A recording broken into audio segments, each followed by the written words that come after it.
श्री शिवाय नमस्तुभ्यम। हर हर महादेव, जय भोलेनाथ। स्वागत है आप सभी का हमारे चैनल पर।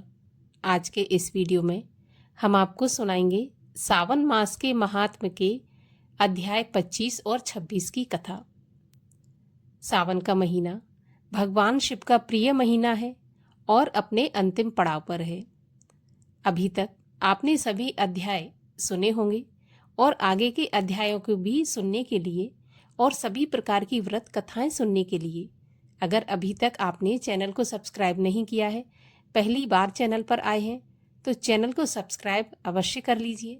साथ ही साथ बेल आइकन पर भी क्लिक कर लीजिए और आज का वीडियो अगर अच्छा लगे तो लाइक भी अवश्य कर दीजिए, क्योंकि आपके लाइक से हमें पता चलता है कि आपको हमारा वीडियो पसंद आया है।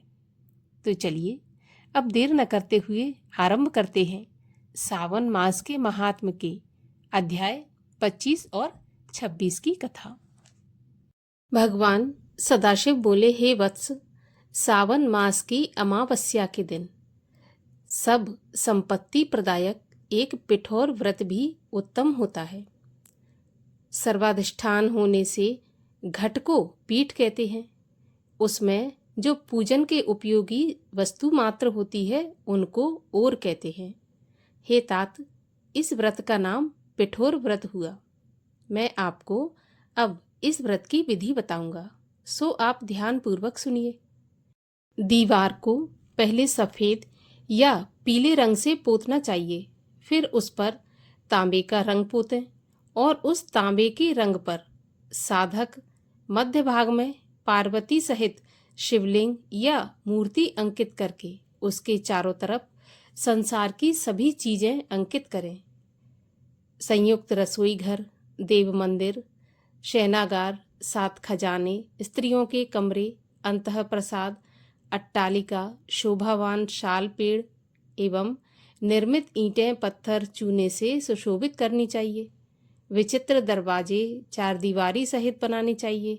बकरी, गऊ, भैंस, अश्व, ऊंट, हाथी, पालकी, रथ, यान आदि नाना प्रकार के वाहन, स्त्री, बाल, वृद्ध, युग पुरुष, सन्यासी, झूला, नाना प्रकार के मचान, सोने चांदी तांबे, शीशे, लोहे, मिट्टी, रांगा द्वारा बने हुए अनेक तरह के पात्र, सभी प्रकार के खाट खटोले, पीढ़े, शैया तथा तकिए, मसनद आदि एवं बिल्ली, मैना आदि पशु पक्षी, स्त्री तथा पुरुषों के अनेक प्रकार के गहने, बिछौने, गलीचे, यज्ञ के सभी पात्र, स्तंभ, दंड, मंथन करती हुई 3 रस्सियां, दूध, मक्खन, दही, मट्ठा, तक्र, मसूर, कुल्थी, मूंग, प्रियंगू, तिल, कोंदो, अलसी, सांवा, उड़द, चावल, ये धान्य वर्ग, सिलबट्टा, चूल्हा, झाड़ू, स्त्री पुरुषों के सभी कपड़े, बांस द्वारा निर्मित सूप, ऊखल, मूसल, चक्की, पंखा, चवर, छत्र, जूता, 2 खड़ाऊ, दासी, दास, भृत्य, पशु, भक्षण, तृण आदि, धनुष, बाण, तोप, खड्ग, भाला, शक्ति, ढाल, पाश, अंकुश, गदा, त्रिशूल, भिंदीपाल, तोमर, मुदगर, परसा, पट्टिश, भुषुपिंडी, परदी, चक्र, यंत्र आदि, फब्बारा, दबात, कलम, पुस्तक, छुरी, सरौता, नाना प्रकार के पल्लव, तुलसी, दीपक, दीप रखने की दीवट, अनेक तरह के साग, भक्ष्य, पकवान और जो जो चीजें मैंने यहाँ पर नहीं कही हैं उन्हें भी दीवार पर अंकित करना चाहिए। जगत की चीजों के अंकित करने के संबंध में मैं कहाँ तक कहूँ, क्योंकि एक एक चीज के 100 प्रकार कहे गए हैं। दीवार पर सभी चीजों को अंकित करके षोडश उपचारों से उनकी पूजा करनी चाहिए। अनेक तरह के गंध, धूप, चंदन आदि देकर ब्राह्मण, बालक, सौभाग्यवती स्त्री को यथेष्ट भोजन करवाकर अंबिका सहित श्री सदाशिव से कहना चाहिए कि हे सांब, हे दया सिंधु, हे गिरीश, हे शशि शेखर, आप इस व्रत से संतुष्ट होकर मेरे सभी मनोरथों को पूरा कर दें। इस प्रकार 5 वर्ष तक व्रत करके उद्यापन करना चाहिए। शिव मंत्र द्वारा घी तथा बिल्व पत्र का हवन करना चाहिए। पहले दिन अधिवासन करके ग्रह हवन करना चाहिए। 1008 या 108 आहुतियाँ देनी चाहिए। हे वत्स, ऐसा करने से होम की संख्या पूर्ण होती है। इसके बाद आचार्य पूजन करके दक्षिणा देनी चाहिए। ऐसा करने से उसकी सभी इच्छाएं पूर्ण हो जाती हैं। जो जो इस संसार में इष्ट हैं वह सब प्राप्त कर लेता है। हे वत्स, मैंने यह उत्तम पिठोर व्रत तुमको बताया है। यह समृद्धि दाता है। इस व्रत के तुल्य दूसरा व्रत नहीं है। यह शिव की प्रीति देने वाला है। ऐसा व्रत आज तक ना तो हुआ है और ना होगा। हे वत्स, मनुष्य जो भी दीवार पर अंकित करता है वही चीजें उसे इस व्रत के प्रभाव से प्राप्त हो जाती हैं। अध्याय 26। भगवान श्री महादेव जी ने कहा, सावन मास की अमावस्या के दिन जो करना होता है वो सब मैं तुम्हें अब बतलाता हूँ। मैंने रमणीय शुभ वृषभ पर आरूढ़ होकर बहुत बार महाबली, पराक्रमी, संसार विध्वंसक, देवता उच्छेदनकारी दुष्ट दैत्यों के साथ युद्ध किया है। लेकिन महाबली और पराक्रमी वृषभ ने कभी भी मेरा साथ नहीं छोड़ा। अंधकासुर युद्ध में दैत्य ने वृषभ के शरीर पर तीव्र आघात किया, जिससे उसकी देह छिन्न भिन्न होने से रुधिर बहने लगा और केवल प्राण मात्र ही बच पाए। इस अवस्था में भी जब मैं दैत्य को मारने चला तो उसने मुझे नहीं त्यागा। मैंने उस नंदीश्वर के पराक्रम को देखा और अंधक दैत्य को मार डाला। मैं अब अत्यधिक प्रसन्न था, तो मैंने नंदी जी से कहा, हे सुब्रत, तेरे काम से मैं संतुष्ट हूँ। तू मुझसे वरदान मांग। तेरे वर्ण अच्छे हों, निरोगी हों, बली हों, तुम्हारा पहले से भी अधिक रूप, वीर्य और भी बढ़े। तुम इस समय जो जो वर मांगोगे मैं अवश्यमेव तुम्हें दूंगा। तब नंदी ने कहा, हे देवादिदेव, हे महेश्वर, मुझे कुछ भी नहीं चाहिए। आप मुझ पर प्रसन्न हैं, इससे बढ़कर और क्या वैभव होगा। हे भगवान, फिर भी मैं संसार के उपकार हेतु आपसे याचना करता हूँ। आज श्रावण मास की अमावस्या है। आज के दिन मेरा कामधेनु सुदृश्य जन्म हो। इस अमावस्या को और भी वरदान दें, जिससे कि इच्छित वरप्रद हो जाऊं।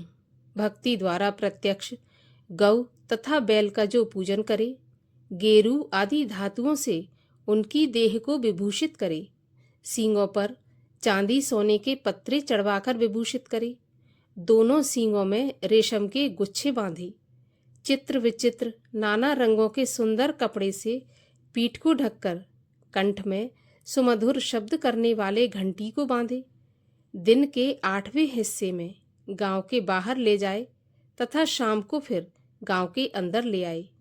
जो मनुष्य गऊ बैलों को खली, बिनौले आदि नैवेद्यों तथा नाना प्रकार के अन्नों को समर्पित करेंगे, उनके यहाँ गोधन की वृद्धि होगी।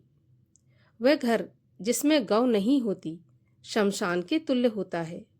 वह इसलिए कि पंचामृत और पंचगव्य गौरस के बिना नहीं बनता और गौमय के बिना घर का सम्यार्जन नहीं होता, क्योंकि चींटी आदि जंतुओं का वहाँ उपद्रव रहता है, जहाँ पर कि गौमूत्र का प्रोक्षण नहीं होता। हे देवादिदेव, हे महेश्वर, गौरस के बिना भोजन का क्या रस है। हे सुर उत्तम, यदि आप मुझ पर प्रसन्न हैं तो इतने वरदान मुझे दे डालिए। इस तरह नंदी की वाणी सुनकर मैं अत्यधिक प्रसन्न हो गया। मैंने उससे कहा, हे सुब्रत, तुमने जो कुछ भी मुझसे मांगा है वह सब मैं तुमको अवश्य दूंगा। हे नंदिन, और भी सुनो। जो वृषभ आज के दिन किसी काम में ना लगाया गया हो, केवल भूसा खाता हो, पानी पीता हो, उसे पोल कहते हैं, और उसी नाम से आज का दिन भी पोल कहा जाएगा। आज के दिन मनुष्य को अपने सगे संबंधियों के साथ मिलकर बड़ा भारी उत्सव मनाना चाहिए। जितने वर तुमने मांगे हैं मैंने तुमको दे दिए। आज का उत्तम दिन जगत में पोला के नाम से विख्यात होगा। मनुष्य को आज के दिन सब इच्छाओं को पूर्ण करने वाले बैलों का उत्सव मनाना चाहिए। अब मैं तुम्हें कुशाग्रहण विधि कहूँगा। श्रावण मास की अमावस्या के दिन स्नान आदि करके पवित्र होकर कुशोत्पाटन करें। वह कुश बार बार प्रयोग करने से भी शुद्ध रहता है। कुश, काश, भव, दूर्वा, खस, कुंदक, गेहूं, चावल, मूंज और घास, ये 10 कुशा के भेद हैं। ब्रह्मा द्वारा नैसर्गिक उत्पन्न दर्भ मेरे सब पापों को नष्ट करे, स्वस्ति कारक हों। ऐसा मंत्र कहकर पूर्व उत्तर के बीच ईशान कोण में मुख करके होम फट इस मंत्र द्वारा एक ही बार कुश उखाड़ना चाहिए। जिन कुशों के अग्रभाग हों, सूखे ना हो, ऐसे हरे रंग के कुश देव कार्य और जप आदि कार्य में जड़ रहित कुशा पितृ कार्य में रखनी चाहिए।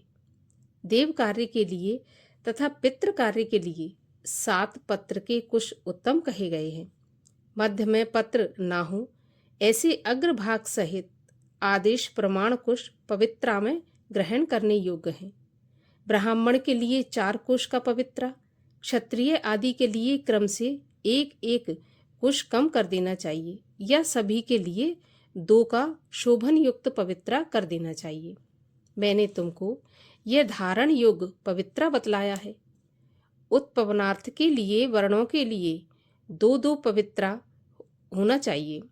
50 का ब्रह्मा तथा 25 का विष्टर होता है। पवित्रा को आचमन करते समय हाथ से ना निकालें। विकट अग्नि कारण तथा पाद्य समाप्ति पर पवित्रा त्याग देना चाहिए। दर्भ तुल्य पुण्यदाता अन्य कोई पवित्रा पापनाशक नहीं है। जितने देव और पितृ कार्य हैं वे सब दर्भाधीन हैं। अमावस्या के दिन ऐसे दर्भों को स्वीकार करना चाहिए। यह दर्भ कभी बासी नहीं होते। इससे अधिक मैं श्रावण मास अमावस्या का महात्म और क्या कह सकता हूँ।